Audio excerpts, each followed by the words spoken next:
আসসালামু আলাইকুম সম্মানিত দর্শক শ্রোতা, এই যে আমাদের সম্মানিত রোগী যিনি হবিগঞ্জ বাহুবল থেকে আসছেন নাকি? নবীগঞ্জ। আচ্ছা, আপনার সমস্যাটা আমাদেরকে একটু বলেন। এটা দূর থেকে আসছেন, আপনি কি সমস্যা নিয়ে? আমার পাইলসের সমস্যা আছে। আচ্ছা, পূর্বে কি চিকিৎসা নিয়েছিলেন আমাদের প্রতিষ্ঠান থেকে? আপনার পলিপাসের চিকিৎসা নিয়েছি। নাকের সমস্যা ছিল, তো যাই হোক ভাইয়ের নাকের সমস্যা ছিল, ওইটা কি সমাধান হয়েছে? আলহামদুলিল্লাহ অনেক ওইটার সমাধান হওয়ার পরে এখন আজকে ড্রেসিং করলাম, মানে পাইলসের চিকিৎসা নিয়েছে আজ থেকে 10 দিন পূর্বে নাকি 10-15 দিন। জি জি। তো আজকে ড্রেসিং করলাম, ড্রেসিংয়ের মাধ্যমে আপনার আগের সমস্যা কি এগুলো আছে মনে করেন? না ভাই, আগের সমস্যা না, আমি আলহামদুলিল্লাহ অনেক ভালো। আচ্ছা আচ্ছা, কি কি সমস্যা করতো একটু আমাদেরকে বলেন দর্শক শ্রোতাদেরকে। সমস্যা তো করতো আপনার এই যে পায়খানা রাস্তার মানে জ্বালা যন্ত্রণা করতো।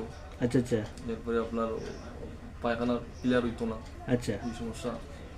আপনার খাওয়ান মানে ওজন হইতো না, আচ্ছা আচ্ছা আচ্ছা। এগুলো সমস্যা আছে। তো আপনি ট্রিটমেন্ট নেন নাই পূর্বে? ট্রিটমেন্ট নিয়েছিলাম। আচ্ছা আচ্ছা, তারপরে সুস্থ হন নাই? জি না, কোনো ফায়দা হয়েছে। আচ্ছা আচ্ছা, তো এখন আপনাদের চিকিৎসা নিচ্ছেন আজকে তো 10-15 দিন হবে, কি এমন আপনার কি কেমন লাগতেছে? আলহামদুলিল্লাহ আমি অনেক ভালো। সম্পূর্ণ সুস্থ? জি আলহামদুলিল্লাহ। আচ্ছা, নাকের কি সমস্যা এখন আছে? জি না, নাকের কি সমস্যা করতো আপনার? নাকের সমস্যা করতো আপনার সবসময় সর্দি থাকতো। তারপরে আপনার এসি আইতো সবসময়। হ্যাঁ হ্যাঁ, জি না।